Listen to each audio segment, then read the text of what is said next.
আগের দিন মিঠাই স্কুলের টিফিনে ময়দা ছাড়া যে পনির রোলটা বানিয়ে দিয়েছিলাম, ওটা আপনারা তো ভীষণ পছন্দ করেছেনই। আমার মেয়েও ভীষণ পছন্দ করেছে খেতে, এমনকি আমার মেয়ে যাদের সাথে ভাগ করে খেয়েছে ওর ফ্রেন্ডরা, ওরাও খুব ভালোবেসেছে খেতে। আজকে তেমনই একটা রেসিপি বানিয়ে দেবো, মানে ব্যাটারটা একই থাকবে, একটু অন্যরকমভাবে। এটাও পনির রোল। দেখুন, হাফ বাটি চিড়ে জল দিয়ে ধুয়ে জলটা ঝরিয়ে রেখেছি, তার মধ্যে এক বাটি সুজি হাফ বাটি জল দিয়ে ভিজিয়ে রেখে দিলাম 20 মিনিটের জন্য। জলটা ভালোভাবে সুজি আর চিড়ে অ্যাবজর্ব করলে এটা সমস্তটাই একটা মিক্সিং জারে নিলাম। তাতে হাফ বাটি টক দই, একটু আদা কুচি, হাফ চামচ গোটা জিরে, পরিমাণ মতন লবণ আর একটু জল দিয়ে মিহি পেস্ট তৈরি করে নেব। এটাই আমাদের মেন ব্যাটার। এটা দিয়ে আপনারা অনেক কিছুই তৈরি করে দিতে পারেন বাচ্চাদের। আমি ফ্রাই প্যানে একটুখানি ঘি ব্রাশ করে ব্যাটারটা এক হাতা মতন ঢেলে দিলাম।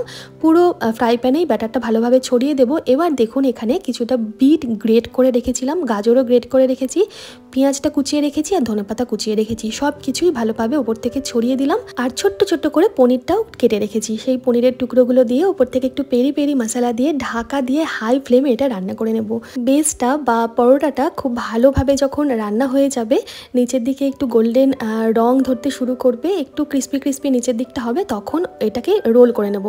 একটু নরম থাকতে থাকতেই রোলটা করে নিতে হবে, নাহলে কিন্তু আবার এটা বেশি ভাজা হয়ে গেলে খুব ক্রিস্পি হয়ে যাবে, তখন আবার ভেঙে যেতে পারে। তবে একটু পাতলা করে যদি আপনারা এই বেসটা তৈরি করেন, তাহলে এটা সুন্দরভাবেই ফোল্ড বা রোল হয়ে যাবে। আমাদের ভেজিটেবল উইথ পনির রোল তৈরি হয়ে গেল। ভীষণই ভালো লাগে খেতে, আপনারা অবশ্যই একবার ট্রাই করবেন, নিজেরাও খাবেন। বাচ্চারা সবজি খেতে না চাইলে এইভাবে একটা টেস্টি খাবারের সাথে সবজিটা মিলিয়ে ওদের খেতে দেবেন, দেখবেন সুন্দর খুশি মনে খেয়ে নেবে।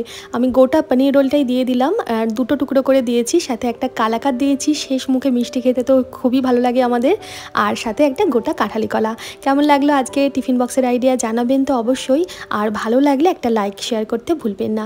স্কুলে যাওয়ার সময় মিঠাই খেয়ে গেছে গরম গরম ভাত, সাথে ওর খুব পছন্দের কাঁকরোল ভাজা, বরবটি আলু ভাজা আর মুসুরির ডাল করেছিলাম লাউ দিয়ে, সেটাই দিয়েছি এক বাটি। ধন্যবাদ।